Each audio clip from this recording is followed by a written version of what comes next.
Hi, my name is Mike Andes, and today I'm going to share with you how you can solve the labor shortage for your small business. If you've owned a service-based business in the past 12 months, you've come under extreme pressure from the labor shortage. And I don't think today that this video is going to get a lot of views or a lot of popularity or win any contests, but in my opinion, it could save your business and it could help improve the situation you're currently going through. I'm gonna lay out a detailed plan of what you can do to make sure you can actually compete in the labor market right now. When you're competing now against McDonald's and Burger King and Taco Bell that are paying just as much as you when it comes to your lawn care, your landscaping, your fencing, your roofing, your construction, your cleaning, any home service business is gonna be infected. And in my opinion, the way of the future is what I'm gonna be talking about today. Now, this labor shortage has come about as a lot of different reasons after the pandemic, with everything that came from the government in terms of unemployment benefits. It made it very appealing for low wage earners to stay at home, because if they are making under $15 per hour, it made a lot of sense for them to stay at home and do nothing from a purely dollars and cents standpoint. As it begins to wear off though, and now the economy comes roaring back, we have a massive demand for more laborers in the travel industry and in the restaurant industry. All these industries that are now booming are competing with us for labor. Because of that, now the price of that labor is going through the roof, because as demand goes up and supply stays restricted, i.e. available workers, the cost of that labor goes through the roof. So now we're competing with McDonald's on terms of dollars per hour. It's crazy. And by the way, they're offering a free iPhone when you become employed there. Kind of tough to compete with that. So today I'm going to talk about what I feel is the way of the future and what you can do in your small business. It's not going to be fun, but it's going to be the thing that helps you run your business, and in my opinion will be the standard in the next 5 to 10 years. I've taken things from a lot of different angles, a lot of different people to come up with something I call P4P. That stands for pay for performance. And at the end of the day, instead of paying someone for time, I guess it'd be P for T, pay for time or pay for hours, I want to pay someone based upon their performance. At the end of the day, if you wanted to sum up all of P for P in one sentence, it would be simply that the employee gets a percentage of the labor revenue that they earn for the business every single day. That's the entire system really in one sentence. Let me give you a couple more details about how that's actually going to work. So at the end of the day, we are going to give them a percentage of labor revenue, not of cost of materials or any sort of fees you charge for estimates or debris or any other tacked on material markup is not a part of the labor revenue. So we're going to give them that percentage. Now, at the end of the day, you're going to have some people that are getting trained or maybe they're just a little bit slower, etc. We're going to make sure that they make at least what we call base pay. Now, this base pay is an artificial floor that we create that does not allow them to make less than a certain amount of money per hour. So they still clock in, they're still getting at least an hourly rate as a base pay. And typically our base pay is going to be about 50% more than minimum wage. So it's not minimum wage, and I would not recommend doing minimum wage because in my opinion, most places right now, minimum wage will not pay for anything. As the cost of living goes up, it's going to be very difficult to have an employee that wants the security of a paycheck if you're paying them only minimum wage. So we have that floor, what we call base pay, which is traditionally about 30 to 50% above the minimum wage in a given state. Now, on top of that base pay, someone can obviously earn more than that base pay because they're getting a percentage of labor revenue and they're really efficient and they're producing a lot of revenue and their performance is high and they're not stopping at gas stations on their phone all day long, goofing off, and they get more work done. They're going to be able to produce more revenue and therefore they're going to make more money than base pay. Anything above base pay is considered performance dollars. Now, that is considered a bonus on their paycheck. And they get that bonus unless there's certain things that go against them. And this can come in the form of callbacks and damage cases. And this is where the quality aspect of P4P comes into play. Because at the end of the day, P4P rewards speed and efficiency. And that's all fine and good. But if your employees start going crazy and they start running around and they're breaking things and there's callbacks and the customers are complaining and they're making skid marks with a mower and they're crashing into the fence, that's going to eventually erode the bottom line. And more importantly, you're going to be out of business very quickly. So you need the balance to quantity, which is P for P, speed. You need to have the quality. And that balance is in the fact that if they go to a job and they make a damage case, that damage case is going to be resolved at the expense of their performance dollars, anything above base pay. Now, that's the bonus. We will never, ever touch base pay. It's illegal in most states to ever go into someone's base pay, but the bonus is something that we can, based upon the fact that it is discretionary and based upon certain rules. There's not that hourly wage that we guarantee for base pay. So again, this is the perfect balance between quantity, speed, get as much done, and quality. So many people don't enforce or create a system like this because they're worried their employees are going to just go roughshod and just run through things and make a bunch of money, but come at the expense of long-term damage to the clients. But this is the balance that you have to have, using the ability to tap into their performance dollars if they make damages, or if there's callbacks, what we call yellow slips, and the customer complains. Now, I'm going to outline why this is better for the business and why it's better for the employee. Because when I posted this on TikTok several months ago, of course, people make their judgments based upon a 60-second video, which is incredible. And some people will make a judgment on me and my business on this 15 or 20-minute video and think that I'm a horrible person, all the rest of it. Let me explain why this is better for the business and better for the employee. So, why is it better for the business? First and foremost, there is less waste. And that obviously equates to more profit.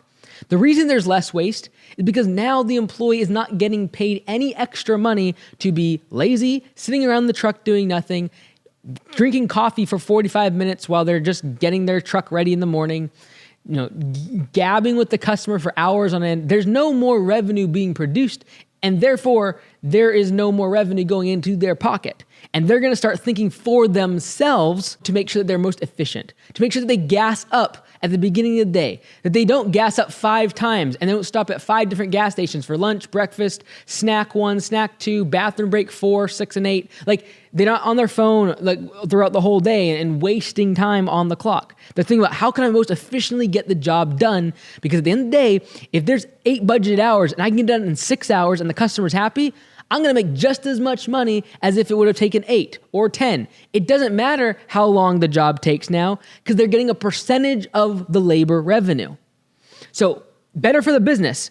Why? Less waste, therefore more profit. The best thing about it for the business standpoint is the fact that you don't have to micromanage your employees anymore. I remember before P4P, I would always be questioning if someone was on their phone, if I roll up on a job and I didn't think they were working as hard as they should, or the job seemed like it was going slow. The first thing that pops in your mind is maybe they're just being lazy. But on P4P, they control their own destiny. If they just want to hit base pay all the time, yes, they could be lazy and just roll around and not be efficient. But if they're above base pay, and they want to take a break, that's fine. And take it a little bit easier, they take it slower, or they want to waste some time, that's fine. I don't really care because they're above base pay and it's up to them if they want to make more money or less money. It's really up to them. They control their own destiny, and I don't have to be tracking their truck and looking over their shoulder on what they're doing on their phone and always concerned and worried and micromanaging them. I'll get to why it's better for an employee in a second, but by the way, employees don't like you micromanaging them either and looking over their shoulder and always, double checking on them. They want to feel like they own their job and they get the work done without you looking over their shoulder all the time. But let's go back to the business. Why is it better for the business? It's also better for the business because now, instead of you always getting after your employees, guys, let's make sure we're not taking any crazy breaks. Let's make sure we only stop at the gas station a couple times a day, like doing all these weird things and like trying to micromanage. What you're trying to do is you're trying to police a human. You're trying to police the behavior. What you want to do is have a system police the behavior. In this case, P4P is the system, and the other employees are going to keep each other accountable because if you're working with someone and you're working towards a job on a big project, for example, if they're being lazy, if they're wasting time on the job and being inefficient, it's actually going to affect your paycheck because you're splitting evenly the labor revenue on that job. So it really self-polices all the employees together because people are not going to want to work with someone who is wasting time on the clock, being inefficient, taking too many breaks, on their phone all the time because it's going to affect their paycheck. So now they're going to police the behavior themselves instead of you as the boss always having to be the one that's watching, looking, and micromanaging them. Last thing, why is it better for the business? Is it actually improves quality. Because now you can take money out of someone's bonus if they are making excessive damages, if they are making dumb mistakes all the time, and they're not being considered in terms of quality when it comes to going fast. So it actually raises the quality standard for the type of service you do for your customer. Now, why is it better for the employee? And this is the part that I get the most blowback on because everyone says that this is only done to, line the pockets of the boss, to make more money for the business, and that the employee doesn't win. Let me explain why this is better for the employee. There's intangible benefits in addition to the fact that they make more money. Now, they're only going to make more money if they are a high performer. But in that case, if they're a high performer, they deserve more money. One of the things that frustrates employees the most is the fact that most of our pay scales at our service-based businesses are based upon things that have nothing to do with performance. They have to do with things like how long you've been at the business. That has nothing to do with how efficient or profitable an employee is. You could have an employee show up on day one to a job, and if they're running, if they're skilled, if they are just have a great work ethic, they're going to go home and watch YouTube videos to make sure they're doing the work the most efficiently.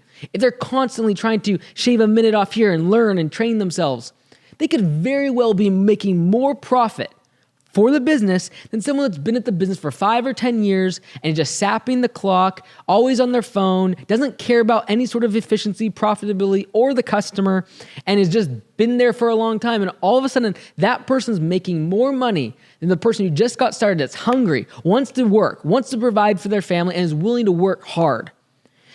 If you look at the real numbers behind most service-based businesses that are paying by the hour to their employees, there are employees that are making 2 to 3 times more profit for the business in comparison to other employees because they're more efficient, they make sure they don't make damages, they have high quality, they care about the customers, and that one employee that potentially is making twice as much profit compared to the second employee very well might be making $2 or $3 more per hour.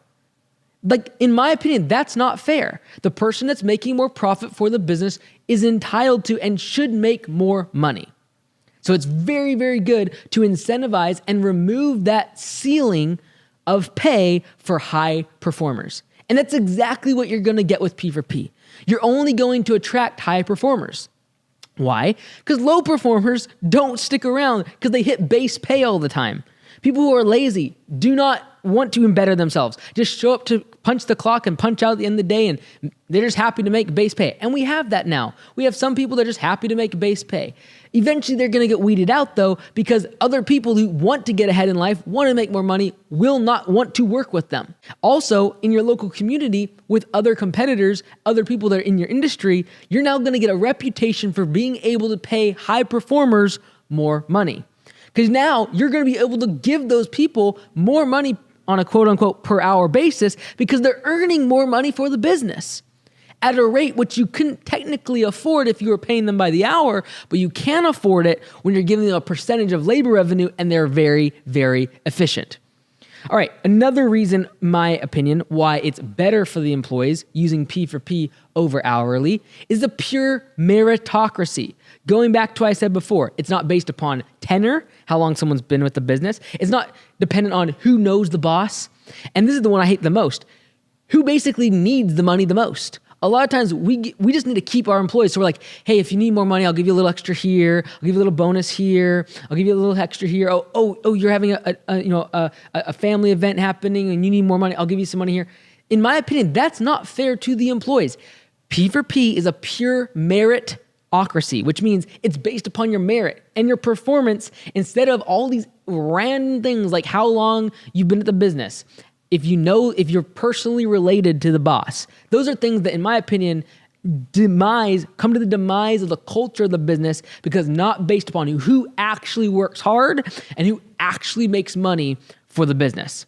Another intangible reason, the most important in my opinion, why P4P is actually better for the employees is because it gives the employees an owner's mindset. Now, they may never own a business. They may never want to own a business, but the education and learning that comes as a result of knowing the numbers and knowing how much revenue you produced in a day and the impact of your work ethic on that amount of money, like, if they work really hard one day and they beat budgeted hours and they are ahead of schedule and they figure out a more efficient way of doing something on the project, they're going to make significantly more money than the day when they might make a mistake, make a damage case, have a callback because of poor performance, or they take extra breaks and they're very inefficient. These are things that are going to reduce their pay. They're going to start to see that. They're going to start to see what makes them work faster, what makes them more efficient.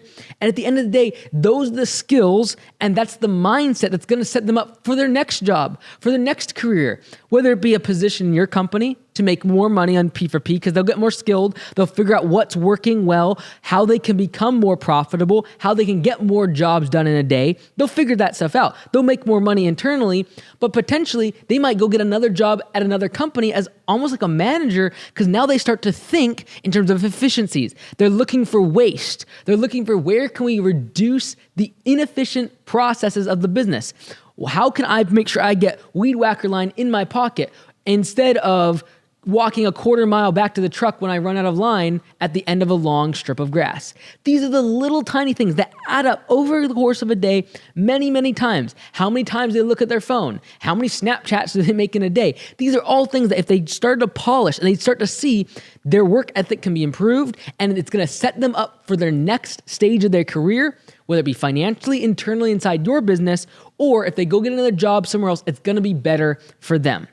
And at the end of the day, the last thing that is great about P4P when it comes to for the employee is the fact that it's going to weed out the low performers and it's going to keep the culture strong. It's going to be a culture of working hard, a place where people are looked up to when they work hard, they get stuff done, and they're willing to put their head down and grind. And they're going to be looking down on the people that are lazy, that don't want to work for the team, that are not team-oriented, do not care about the customer. Those type of employees will be flushed out from the culture and you'll have a much stronger team. So I've outlined what P4P is, why it is so important, and I've outlined why it's better for the business and for the employee. And in my opinion, this is not an easy change. To switch from an hourly, where you're paying people by the hour, to a P4P model is not easy. But change is hard. Change is necessary, though. Yes, it's difficult. Yes, it's not easy to switch the mentality of employees. And yes, we lose usually about 20% of our workforce when we switch from hourly to P4P, because some people, they can't wrap their mind around it. But for the people who stay, they're the ones who can make more money, be more efficient, and more than anything, change their mindset about their day, their time management, and being more profitable. And that will serve them more in the future than any dollars could ever serve them on a paycheck. Now, P4P cannot be done if everything is not tracked in software. If you're making estimates up on the fly, if you're doing work change orders but never keeping track record and a paper trail in a software of that work change order, it's very difficult to implement P4P. If you're just charging by the hour to the customer, in other words, hey, Mr. Jones, we will do this job for you for $50 an hour, very difficult to implement P4P because there is no incentive for the employee to work faster.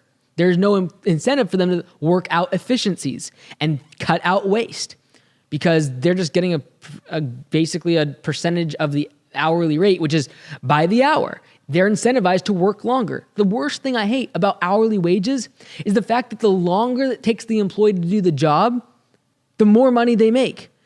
Whereas when you're paying someone by the hour, as an employer, as a boss, you make less money the longer the job takes. So you're going in different directions. The employee wants the job to take as long as possible because that's how they make the most money. And the employer wants to, get the job done as soon as possible, as fast as possible. And you have this constant butting of heads.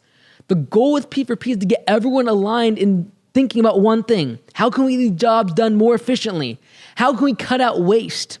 In my mind, waste is any dollar bill that goes into anyone's pockets besides the employees and the business. If the money's not going into those two places, that's waste. Walking to and from a truck, taking your time, going to 5 different gas stations, taking an inefficient route, all of that is waste. And with P4P, the employees begin to cut those things out. Now, you also can't do P4P if you don't have cultural buy-in and acceptance from your team. And this is something we talk about at landscapebusinesscourse.com, how to roll P4P out. You got to get buy-in from your team, and you've got to be willing and accept the fact that some people might leave if they don't fit with the new culture of performance and efficiency and being on the ball, serving the customer in the most efficient manner. Now, some people say, well, how has this worked? Has it been effective? This is all I can say. For any company that I know that has fully implemented P4P, and when I say fully implemented, I mean every single employee is on P4P and they're using this full system that I've talked about today. Not a single company that I've ever guided through on P4P has ever gone back to hourly. Now, I have seen a couple failed implementations where they don't roll it out correctly. They haven't ran the numbers, and they haven't made sure that people are going to be able to make above base pay.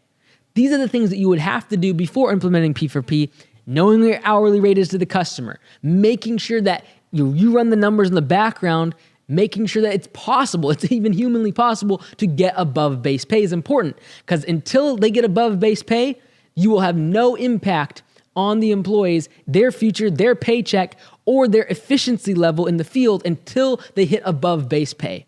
And sometimes that might take a month or 2 months before after starting with you and working, before they're even efficient enough to get above base pay. But I promise you one thing, when we have employees after 1 or 2 paychecks of getting above base pay, usually after 1 or 2 months of working with us, that's when the light bulb really turns on. That's when you really see the gears start to turn. They start to make sense of all of the numbers and actually start to care about the numbers, and they start to see how P4P actually works and where more and more wastes can be cut out and more efficiency can be built into their day is when they get above base pay. I am constantly rooting for our team to make far more money. As much money above base pay as possible. I want them to make more money, not just because I want to see more money in their paycheck, because I know that it means we're cutting out waste. And that means that more money is going in the pocket of the business and the employee. This is by no means an easy change. It's not an overnight change. And for most businesses, it takes 6 to 12 months from the time they think about it to the time they actually implement it. But I'm very bullish on this, and I think over the next 5 to 10 years, it's going to be a necessity to stay alive in this labor market that's going to go only harder and more difficult and more expensive. There's certain things we cannot make a robot do, and we're going to need humans to be able to do it. And humans they're temporal. They're like, hey, they get sick. They have bad days. They have feelings. But how can we create a system that incentivizes them, gives them more opportunity, and make sure we remove the ceilings in our business that is preventing us from paying our employees more, which in my opinion is a massive driver to getting frontline employees. They are the people that make the money for the business, not the executive, not the people in the ivory tower. The people on the front lines deserve the money that they earn every single day through their hard work. I'm Mike Andes. LandscapeBusinessCourse.com outlines a lot more about this, how to implement it, and the software to actually calculate this on a daily basis. But I hope this pointed you in the right direction and got you started going away from hourly and towards a P4P model. I wish you all the best. I'm Mike Andes, LandscapeBusinessCourse.com. We'll see you next time.